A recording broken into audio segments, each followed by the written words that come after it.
and welcome to another beer review. Now, we have been doing some Lidl stuff, and I think this is the last in the line of the kind of Hatherwood kind of series from Lidl. Now, I'm doing this just out of curiosity. I can't really speak about the other stuff, but it looks like Lidl has been changing the names of the beer. And I thought that I'd already reviewed this beer. Well, I think I have already reviewed this beer when it was known as Golden Goose. Now this beer now is basically called Gold Ale, but it still has a goose on it and everything else. So, is this the same beer or not? I'm not sure. So the only way to be sure is to basically try it.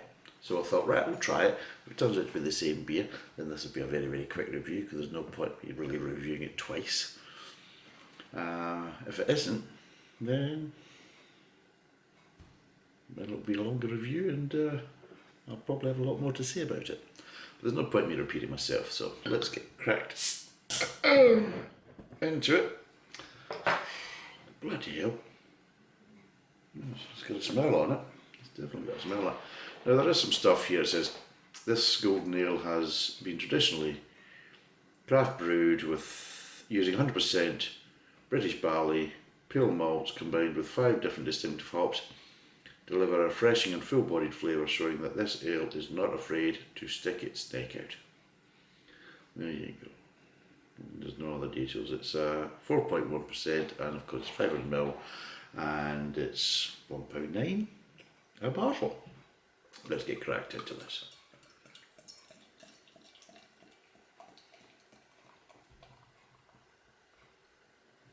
Ooh, it's almost like a loud. There is a some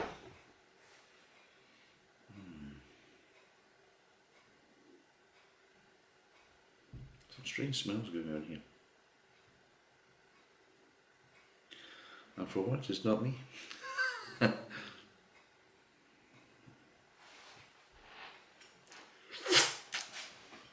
Right. So it's a golden ale. Gee, it's almost a lager in colour. You're getting hops. You're getting a bit of citrus.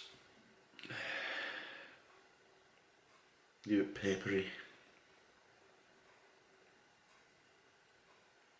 When I say citrus, it's not really citrus. It's what I refer to as a kind of floral smells. But it's light straw. You're getting kind of grain, straw as well. So yeah, and it is very light for a golden ale, but you can see what it's like.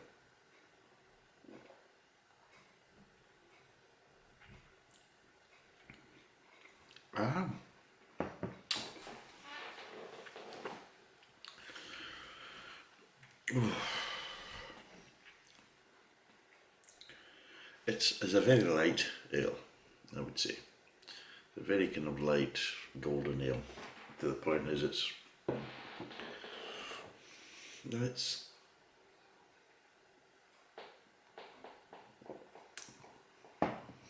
almost kind of lager-like in some ways. You're getting that kind of grain taste that you get with some lagers, especially with more kind of continental lagers. You're getting that there. You get a bit of hops, but it's just little accents of hops. There's no real kind of definitive kind of hop flavours. You're getting the kind of aromatics in the mouth about hops, but you're not getting more kind of distinctive hop flavours to kind of identify. So yeah.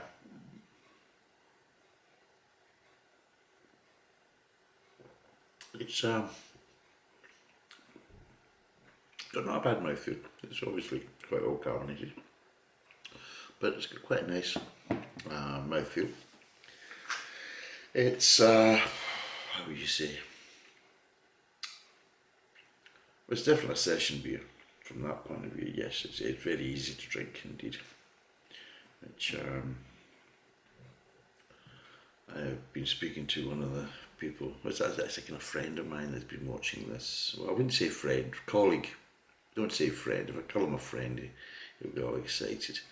And I don't want to build his hopes up. A colleague or somebody I know. I used to work with him many moons ago. And he's been kind of looking at the videos, and he's been saying that I take a very large gulps of beer, you know. My first kind of taste of the beer is usually been 2 or 3 large gulps and half, you know, the glass is gone and things like this. So he's moaning that I'm probably drinking the beer too quickly. But he moans about everything. But anyway, there's more coming up about this guy. This guy's called Andy or Andrew. He doesn't want his surname mentioned. I'll save that for another video. But yes, I've got a couple of videos coming up that's going to involve his input and his wife's input. You'll understand more, obviously, when these videos come out. But yes, they're providing a bit of assistance, put it that way. Yes, it's probably the best way to put it, but you'll understand more once it comes out. But anyway, he says I seem to kind of gulp the beer too much and that, and it's like, how can you taste when you're drinking it so quickly and in such a large volume? Apparently, maybe I've got too big a mouth. Well, probably I have, I'm sure. But anyway, it's definitely a session beer. You can drink it quite easily.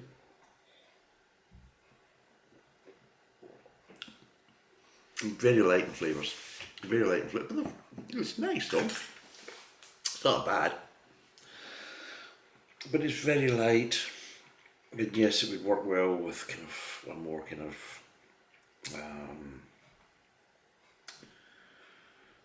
busier kind of environment.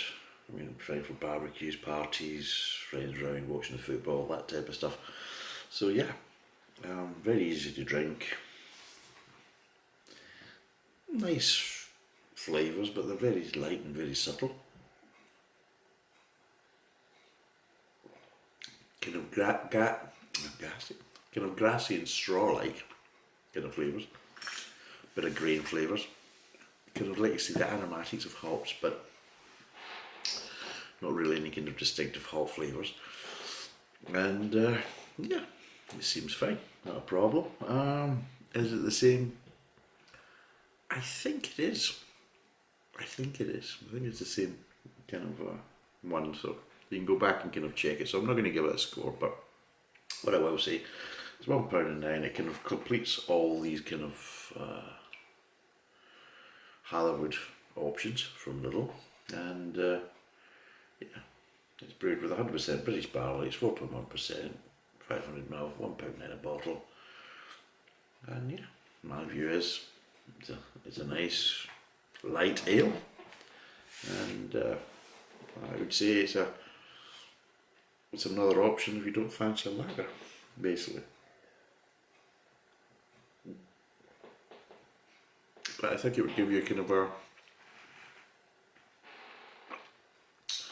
a nice alternative to it, and it's very kind of drinkable like lagers, and it's quite refreshing and everything else. So yeah, if you don't fancy the kind of standard lagers, then maybe go for this as a you know, slightly different option, which may actually be quite good for Andy if he's watching this. I think he would probably like this because it's he mostly drinks lagers, and let's be totally honest, not very good ones either. Bottles of piss he drinks, and cans of wife beater and all that kind of stuff. A dirty little guy. But anyway, I think it's a case if he wants to kind of open up his palate and expand his horizons, then hey, this would be a good starting point. So Andy, if you're watching, get off your fat arse, get down to Lidl, go and get a couple of these bottles and try and tell me what you think. And if anybody else wants to go off their backsides and down to Lidl's and get some of these beers, then I would recommend it. For £1.09, It's a no-brainer. It's nice and refreshing, and it is kind of an alternative option to the usual kind of lagers if you fancy to have something a bit different. So yeah. So thanks for watching. That's us for this review. Cheers and bye for now.